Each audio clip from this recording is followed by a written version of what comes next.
Hi everyone. It is Monday here on Lunch Therapy, and I've got the Hobbit house here. For those of you that needed a Hobbit house today, we've got that going from Ma Ambiance, who does the ambiance videos on YouTube to calm us all down.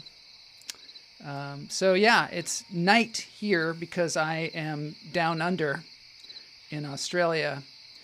New Zealand. I don't know, some of us think that's the same thing, but it's not. It's completely different places near one another. Hoy. We have a hoy from the chat room. And today we've got a fun show because we've got the comedian Paddy on, and Paddy is an very interesting character. And I think you'll find him to be a delight. Ganel is here.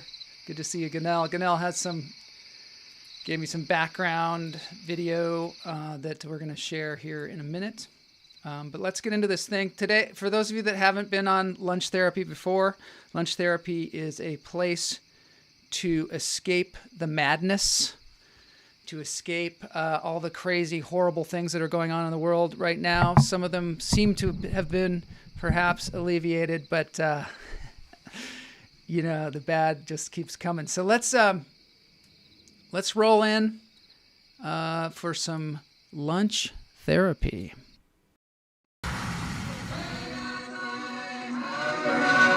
I'm gonna get myself a modem. I'm gonna get myself a modem. I'm gonna get myself a modem. I'm gonna get myself a modem. I'm gonna get myself a modem. I'm gonna get myself a modem.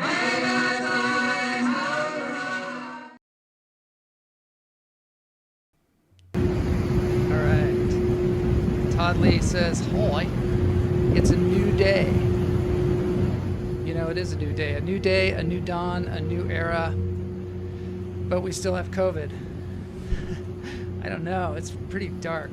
But we're in lunch therapy now, so we're escaping the madness. We're getting off the news cycle. We're letting things go. We're shaking it out. We're going to breathe. We got Paddy on the show today, and perhaps, we'll have some new viewers also because Paddy has friends, huh? Paddy knows people out there. All right, let's breathe. In through the nose, out through the toes. Although Paddy has an alter ego, as we'll find out today. We'll find out all kinds of things about Paddy. Let it go. Letting it go. It's great to see Cade here. Cade loves that opening song. Yeah, it's addictive, isn't it? I'm going to have a little modification of it coming up soon. Hoy, Pam is here. Lauren is here. P. Winters, he feels better already. All right, in through the nose, out through the toes. Hold it. Let it go. Behind me is my hometown. Ganel had so graciously sent me some video from off the ferry going from Edmonds, where I'm from, to Kingston, which is across Puget Sound a bit there. Paddy owes me money. I guess we're going to get a lot of people trying to collect here today. Hoy, Mulva Phillip is here. Laura Franklin is here. Hoy, welcome everyone. We're streaming out to Instagram, YouTube, Twitter, Twitch, and Periscope, which is also Twitter. All right, in through the nose, out through the toes. Hold it. Let it go.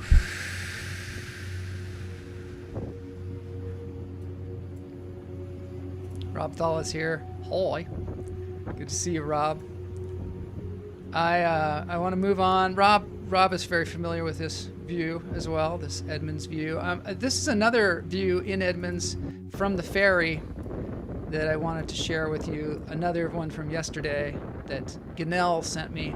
These are cormorants. And because we love birds on this show, thought I'd share some cormorants with you. I don't know anything about birds. In through the nose, out through the toes. One more. All right, we're going to let it go.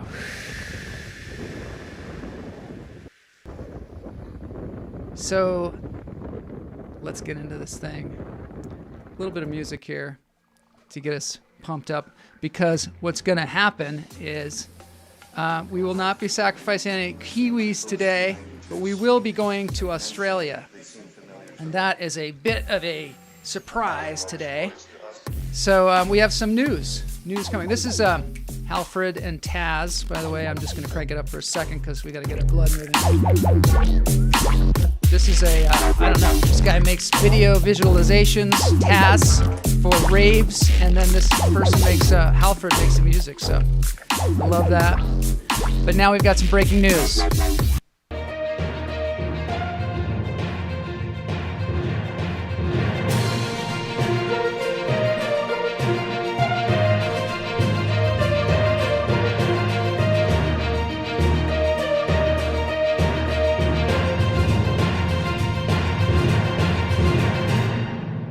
So last week we were talking about wombats, and here's a delightful wombat here, some wombat video to remind you. And we found out a lot of things about wombats since then. And we actually have today a live feed from Australia. Ben McKnight-Skirvich is standing by live. Ben, are you there? Yes, that's right, Joel. We're down here at the Bushland Reserve in Melbourne, Australia, and this is a place called Sweetwater Creek, and this is one of the best places for finding wombats in this area. And there's some very interesting facts about these creatures. For instance, their pouch is the other way around from other marsupials like a kangaroo. So when they're on the ground digging, instead of all the dirt going in and getting in the baby's face, it's the other way around. And also when they're walking along the ground, it means that the baby has extra protection. So what we're going to do is have a bit of a hunt around. We're going to see what we can find, and hopefully some wombats pop up for us. Now, Joel, this sort of scrubby bushland is the perfect place for us to find these little guys. And we might even see one of their big butts sticking out of the bushes here from one of their burrows. And actually, when they're being pursued by predators, they'll go into their burrows and leave their big butts exposed, because the tissue, which is mostly cartilage on their big butts, is their last line of defense. Now, Joel, there's actually 3 different species of the wombat. Today around here we're looking for the common wombat. There's also the endangered northern hairy nose, and there's also a southern hairy nose as well. Now, these wombats can be seen in Australian Indigenous art going back 4,000 years. Isn't that fascinating? Yep. Now, Joel, if you were standing here 2.5 million years ago, you might encounter what is called the Diprotodon. This is a 3-ton marsupial, basically the biggest version, a 14-foot from nose to tail version of the wombat. And the group name for wombats is called Wisdom, a wisdom of wombats. Now, Joel, another little known fact about these wombats is that although they're stubby and stocky, they can actually run incredibly fast. There's been reports of wombats around here up to 25 miles an hour or 40 kilometers per hour. Now that is as fast, nearly as fast as Usain Bolt's world record. Well, Joel, we have looked, and we cannot find these wombats anywhere. They're hiding from us. I think they knew that we were coming today to have a look. There's so many interesting facts about these guys. Their poop, it's cube-shaped. As well as their burrows, they can be up to 650 feet in length. That's just crazy. I think we're going to have to come back here another time and find some wombats. But that's it for now. From Lunch Therapy, it's Ben signing off from Sweetwater Creek.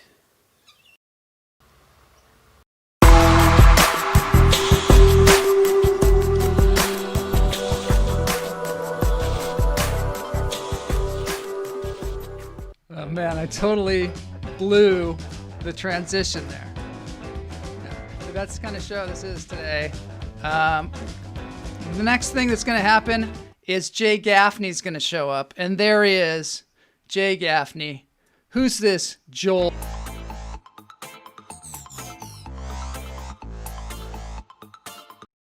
God, I'm not ready for the crazy story yet. Hold on. Jeez. So, here we go.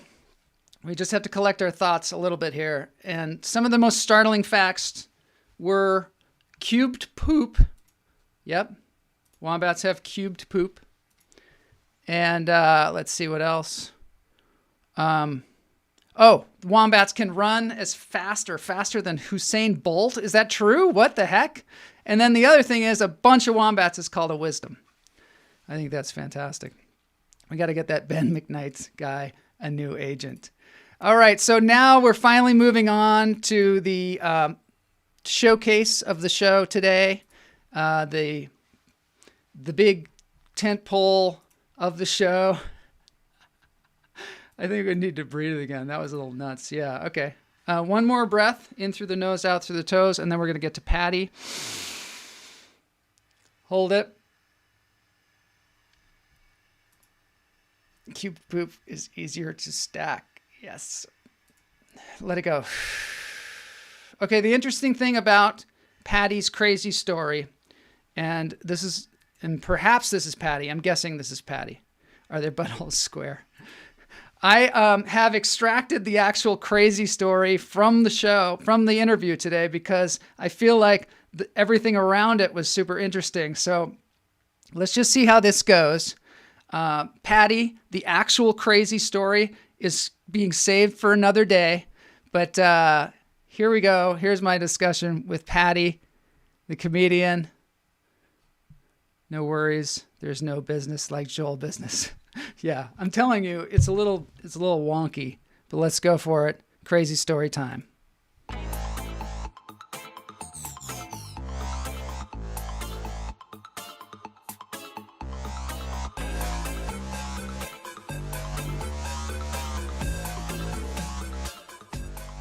Paddy is a comedian that I have worked with at the Fourth Wall many times. Joe Menente, who was on the show a little while back, who had to make a pizza in the middle of the show. Hopefully you won't have to make a pizza. That won't happen. I might have a drink or two, but no pizza will be involved. Okay, good. None. We did a show at the Comedy Store together, and we did the D's Nuts show. Maybe two. Yeah, maybe two of them. How are you doing today, Paddy? I'm very good. I've put on pants, mesh underpants, which I discussed with you earlier. I don't know if you want to go over that. I think that was a private discussion. I thought that was just between you and me. Yeah, we should probably maybe keep it between you and me. Mesh is an intimate fabric and an intimate subject. It is. It's an intimate subject. Paddy, now, do you just go by one name, Paddy? Well, as a rule, I do. Yeah. I go by Paddy. There's a couple reasons. I have a relative that's a sister that's a pretty well-known actress. Uh-huh. And I also have a venture capital business where I very openly mock Republicans. I see. As a comedian, yeah. And wholeheartedly. Uh-huh. But it's kind of like, a superhero thing. At night, I can actually be the person I am, but many times during the day, I tell a profitable lie or two. I see. So you have an alter ego that goes on the stage, essentially. Paddy, yeah, Paddy is like not a stage exactly name. Yeah, Paddy is really a combination of my father and my grandfather. I see. But I'm a lot like Paddy. Yeah. It is a form of psychotherapy. I used to use traditional Irish psychotherapy, which was, of course, alcoholism. Yes, of course. But I gave that up about 10, 11 years ago. Maybe people in the chat room can try and guess your real name and also who your famous sister is. I mean, just allow them to just kind of guess. We won't tell them the answer. Sure. What the heck? Sure. Seems like kind of fun. So I hear you have a crazy story for us. I have a multitude of crazy stories. Oh, good. This is one that people seem to enjoy. I failed at just about everything I ever tried. Oh, come on. How could that be? I dropped out of high school in ninth grade. My mother was very worried. She was worried to death. And she had a friend that owned 5 bakeries. And I actually went to what's called cake decoration school. You went to cake decoration school? I went to cake decoration. There actually is cake decoration school. Wow. Well, I flunked out. I failed Yes. at cake decoration. There's really 2 reasons. I had a cocaine habit and an inability to spell. That was it.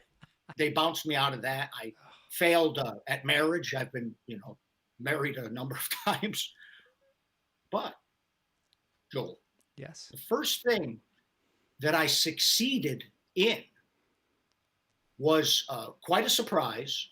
I became, kind of by accident, a very successful Elvis impersonator. Oh my God. And that is so useful too.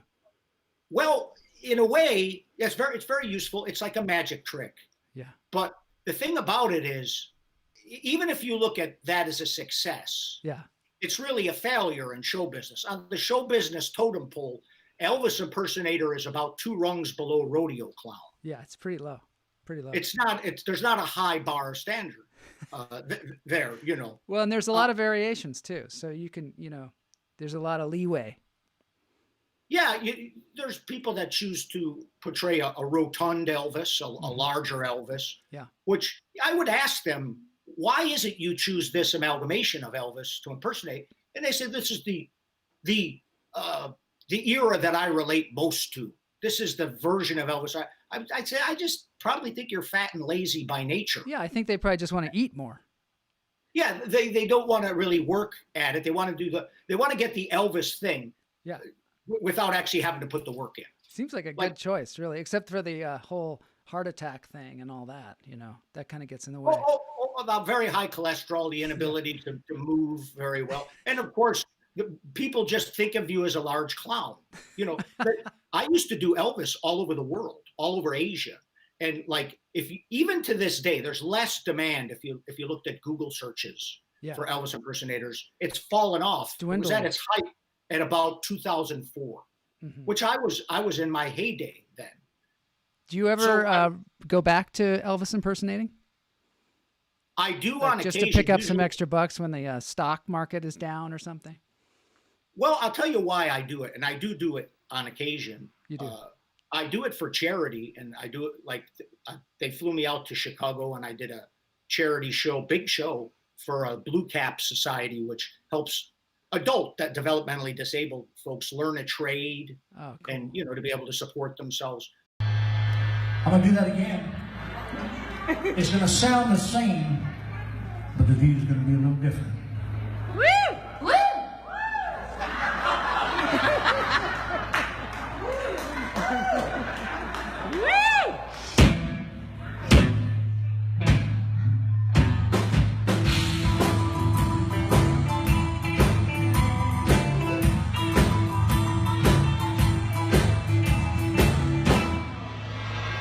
I got a woman so beautiful.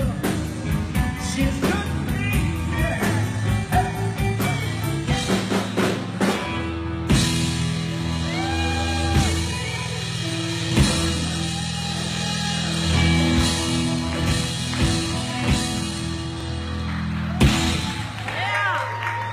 The agent died that I had for Elvis. You had an Elvis agent?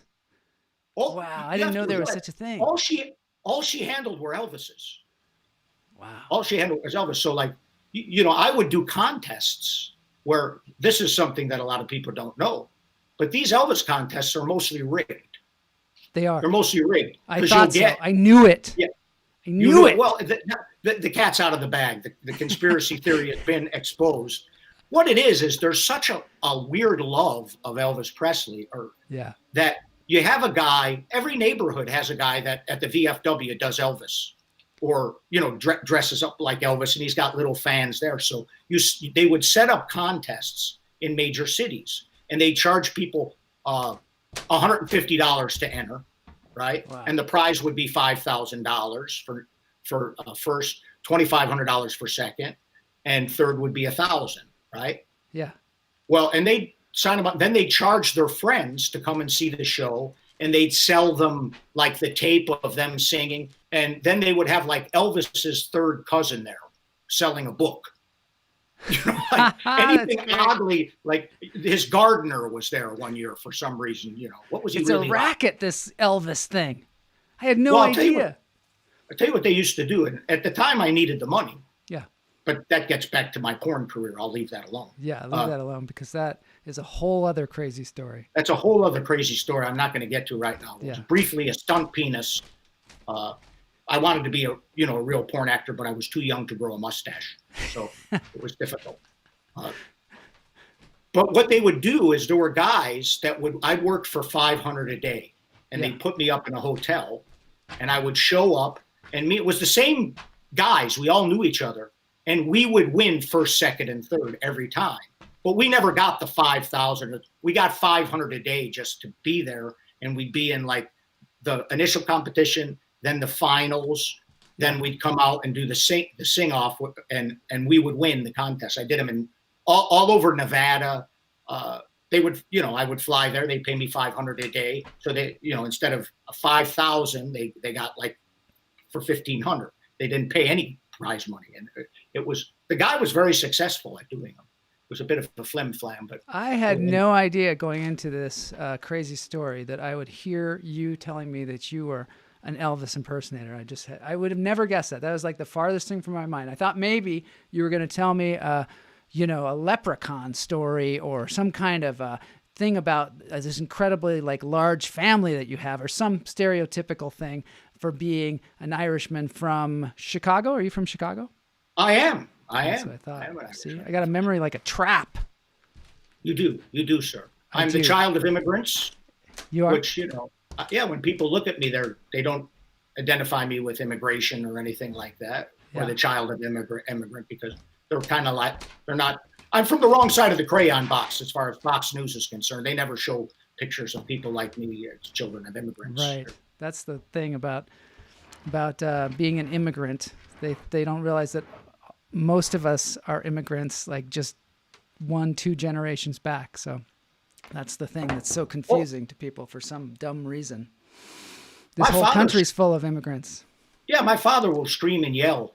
He didn't come here all the way from Ireland to see this great country overrun by immigrants. It's so ridiculous. It's so ridiculous. People are so strange. But as Steve Martin always said, the public has a short memory. They do. That's right. Yeah. Very short memory. They tend to believe what's most convenient for them at the time. Yeah. And there's always defined a tradition which is built into this great country of ours. And what would this great country be without this great land of ours? That the most recent immigrants are shit on by the immigrants before them. It goes all the way back to them coming over and shitting on the Indians. It's been it's kind of gone on and on. It's a tradition.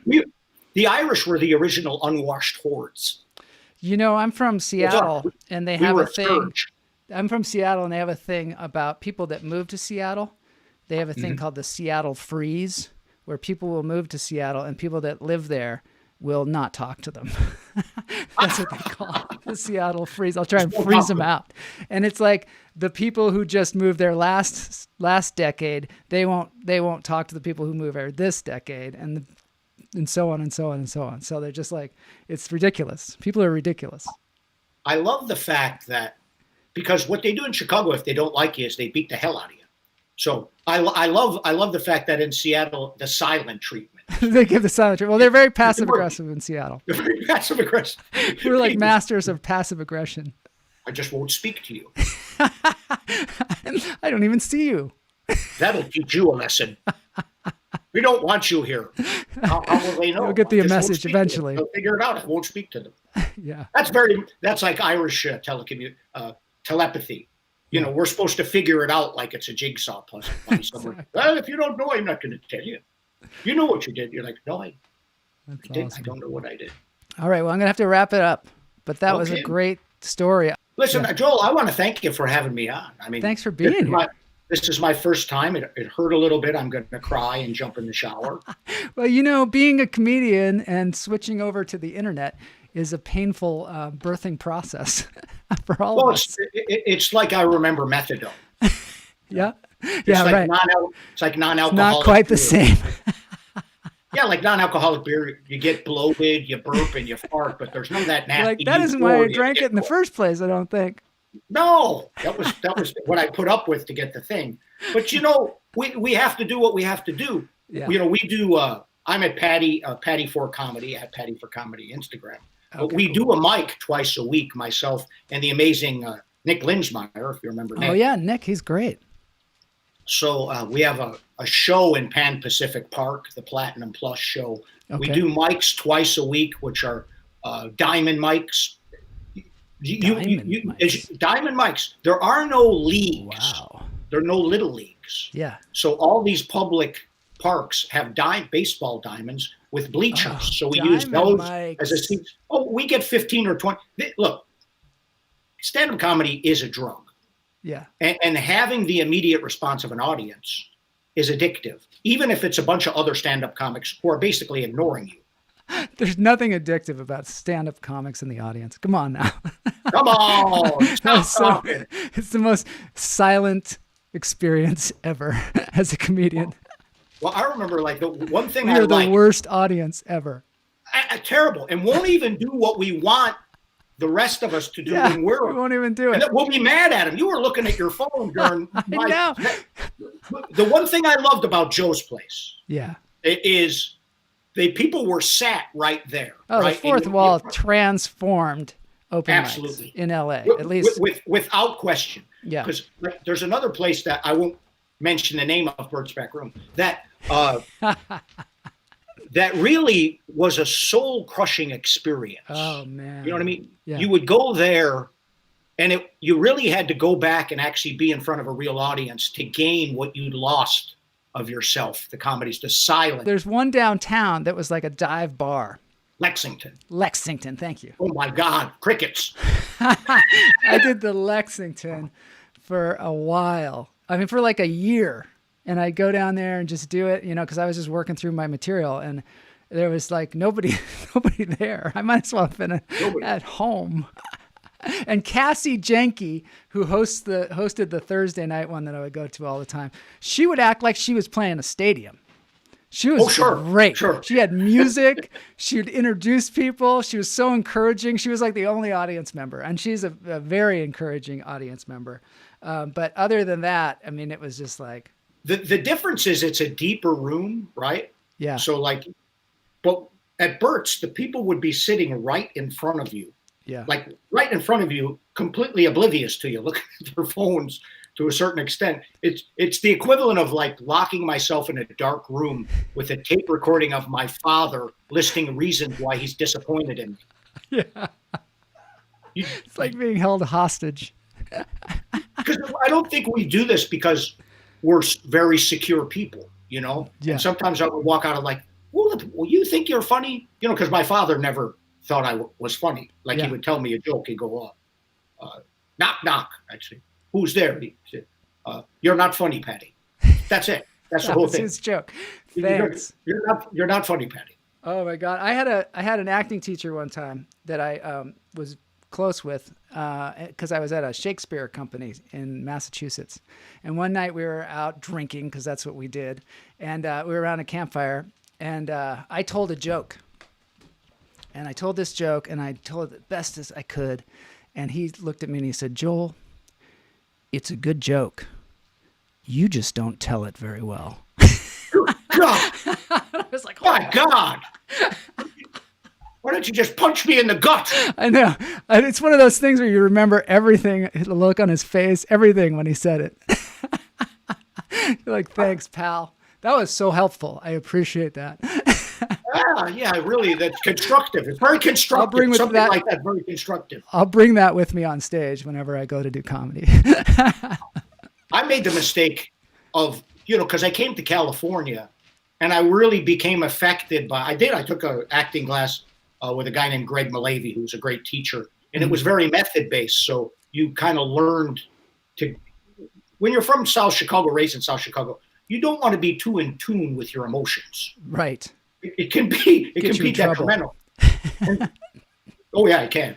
Yeah. You want to know how to be able to throw a good, like a jab and a big right hand quickly. Yeah. That's a valuable. But I would use in the exercises the fact that my father never told me he loved me. Mm-hmm. He never.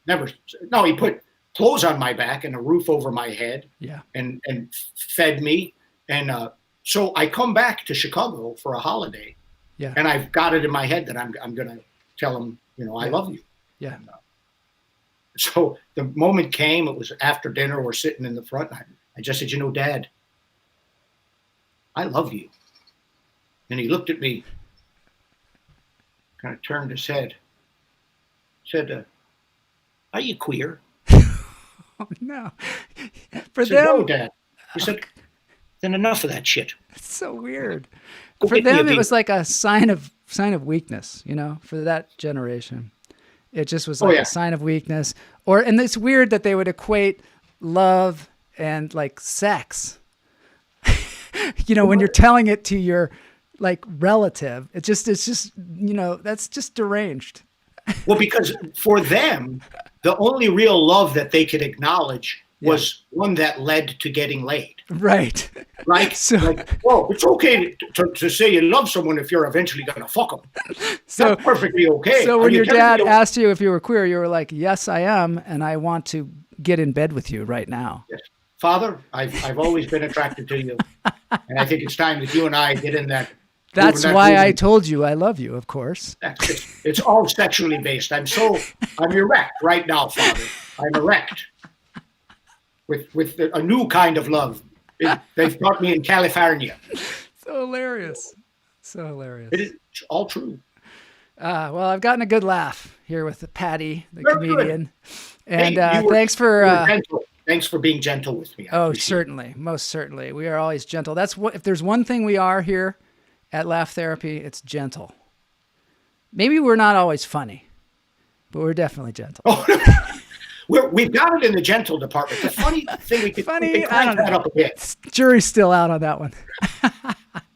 Joel, thank you so much for having me. It's great to see you. And I hope to stand in a room with you in front of a whole bunch of people, and we'll be up doing our thing with the real thing soon. Yeah. But I have to tell you, I really enjoyed myself here. It's a pleasure. It's been such a pleasure. Thank you so much. I've enjoyed having you. All right.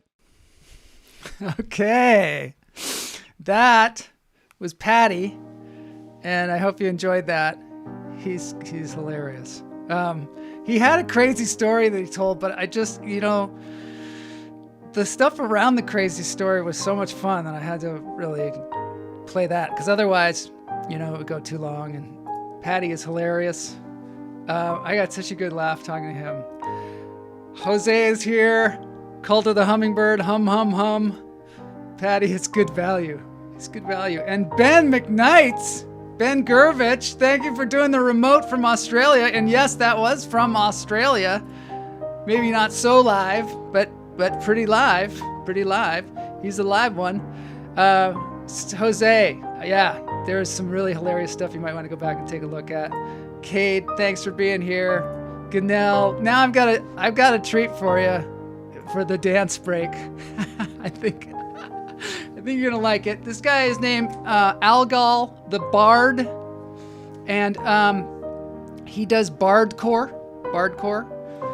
So without further ado, although I do want to say I have gotten in touch with the guy, the Birds Are Not Real guy, so hopefully we're gonna have him on the show as well. But right now, Algal the Bard, featuring some bardcore. It's a new type of music.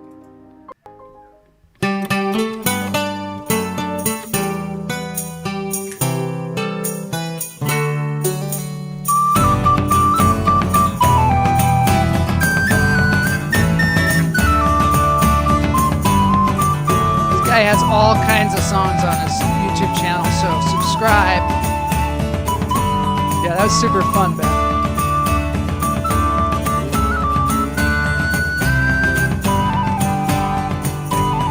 Jay, it's great to see you here.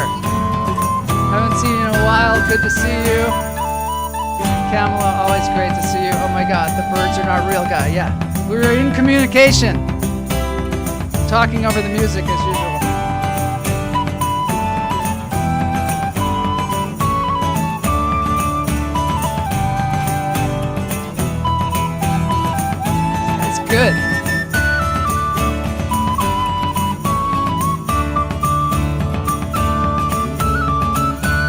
He also does Crazy Train too, so we'll have to play that too. Ye old music.